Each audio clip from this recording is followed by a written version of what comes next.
Nagkahiusa mga representante gikan sa nagkadaiyang local ug national agencies lakip na ang non-government organizations sa pagtanom og mangrove sa coastal area sa barangay Dita sa East Coast sa Zamboanga City atol sa mangrove planting activity kagahapon Abril 30. Gipanguluhan sa Office of the City Environment and Natural Resources ang aktibidad. Dulaan 10,000 ka mga punuan ang ilang natanom sa 2.2 hectares nga planting area kini subay sa Earth Month celebration.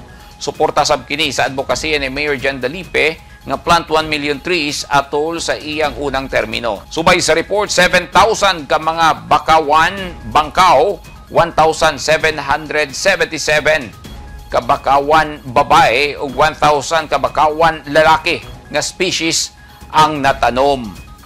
Ang planting site gi-rehabilitate suka diatong 2023 base sa clearance nga gihatag sa DNR kini sumala sa Office of the City Environment and Natural Resources.